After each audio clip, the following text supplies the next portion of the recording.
এরকম ই করেন আপনি, ওই যে এরকম বেশি, এরকম বেশি না, এরকম বেশি। এটা আপনি ই করতে পারেন। ওই যে যদিও দেখা যায় যে এই দেখেন কি অবস্থা, ওই অবস্থায় এটাই তো আসলে বেশি। ওইদিকে আরো বেশি, চলেন ওই পাশে যান। আচ্ছা যান দেখি, এদিকে যাওয়া যাবে না? এদিক দিয়ে যাইতে পারবেন? হ্যাঁ যাওয়া যাবে, সমস্যা না। আপনি ই করবেন, ওই কার্বন জিম আছে না, কার্বন জিম আপনার, আমাদের তো কেলিবার হয়, ঠিক আছে, অথবা আপনার ই করতে পারেন, অটোস্টিনও দিতে পারেন, অথবা নুইন দিতে পারেন, ঠিক আছে। আর আমাদের হচ্ছে কেলিবার, আগে দেখেন যে যদি কেলিবার থাকে তাহলে তো হইলই, আর না হলে আপনার কেলিবারটা দিয়ে দেবেন, যেমন আজকে দিয়ে দিলেন, দিয়ে সেটা পরের দিন আপনার যে আছে না, আপনার পিজিআর যেটার কথা বললাম, পিজিআর আর বোরন। পিজিআর আমার প্লানোফিক্স আছে। প্লানোফিক্স আছে, প্লানোফিক্স না দিয়ে আপনি দিবেন, প্রোটোজিম দিবেন। প্রোটোজিম? হ্যাঁ প্রোটোজিম, ডাইরেক্ট প্রোটোজিম আপনি 25 মিলি, 25 মিলি দিয়ে আর 20 গ্রাম বোরন, বিঙ্গোটা দেবেন।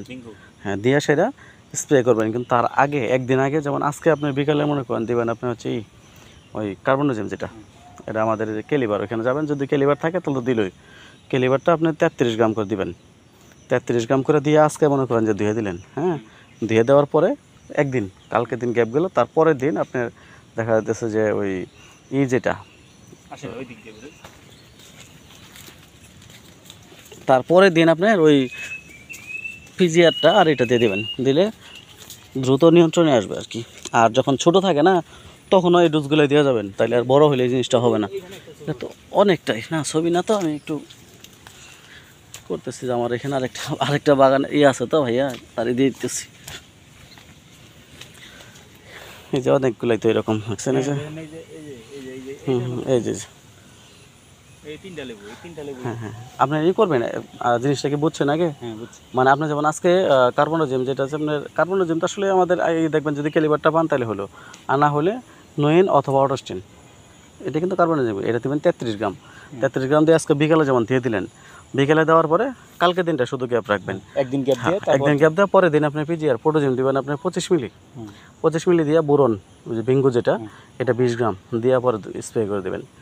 দেওয়ার পরে আবার দেখা যায় 8-10 দিন যখন যাব তখন এই ডোজটা এইভাবে আরেকবার হ্যাঁ দেওয়ার পরে, তারপর যদি মোটামুটি নিয়ন্ত্রণে আসে তখন আপনি খেয়াল রাখবেন, যখন ইয়ে রোগ থাকে না এরকম, তখন এই ডোজটা দেওয়া যাবেন।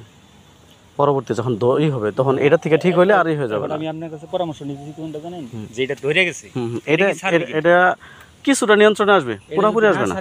তাহলে ভাই ই করবেন না, না জোড়া লাগবে। হ্যাঁ না, এখন আপনি করবেন কি জানেন, এটা দিলে পরে আপনার মোটামুটি নিয়ন্ত্রণে আসবে আর কি। বেচার উপক্রম যদি হয় তাহলে তো আপনার লস নাই।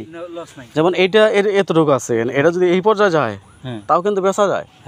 এরকম যদি হয়, সেজন্য বললাম যে একটা ডোজ দিলে আপনি পরবর্তী এটা বুঝতে পারবেন আসলে ঘটনাগুলো যদি অনেক আরো দেখা যায়।